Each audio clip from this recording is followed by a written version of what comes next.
it is about little baby steps, you know? Yeah.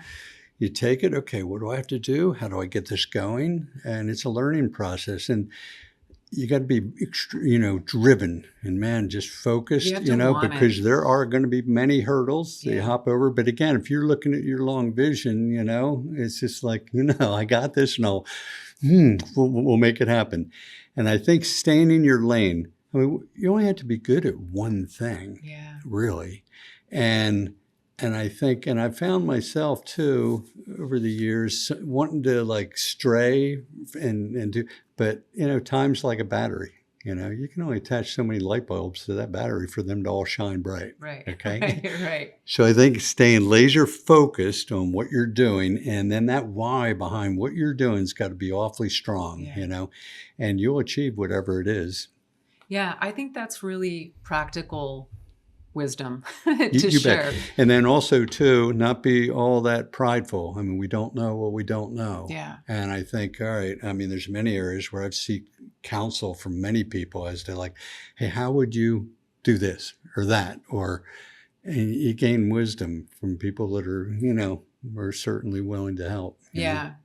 Yeah. I mean, you're very generous with your advice for entrepreneurs, but this is really, it's entrepreneurship and startup, but it's also just like these moments of passion for something that is meaningful for so many people and for ourselves as well. And just, listening to you and knowing that it's okay to take the first step. I mean, you have to be a little bit fearless, right? And you have to have that vision. But, you just jump and the net will appear. Yeah. Sometimes. You just, you just go for it, And I'll tell you, the joy you get out of seeing the rewards and the benefits for these families, the kids, the parents, these parents, I so much admire the parents on these trips. I mean, their love is just beyond everything. I mean, it's just so cool. And the gratitude, I'm sure. And then the volunteers, everybody gets off that boat with a deep sense of gratitude. So what was your life before Fish for Life? That was, I was in sales, marketing most of my life, Yeah. a whole variety of different jobs, but I had a nice long stretch within the high-tech business with memory modules, and that was a great experience. I'm very grateful for that. Yeah. And it's sort of what brought you to where you are now. Yeah.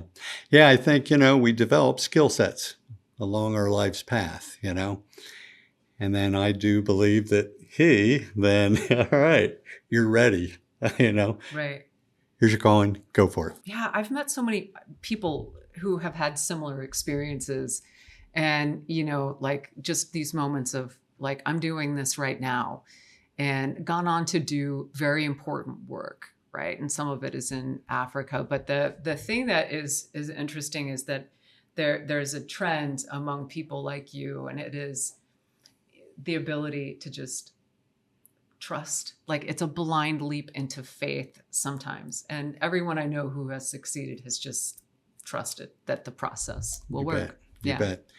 And I'll tell you, we are just one spoke in the wheel of so many noble causes there. And we've cross-pollinated with a lot of great nonprofits, know. But the common denominator is everybody's just the happiest people, And just, I just, and I love to see others as passionate for what it is they're doing.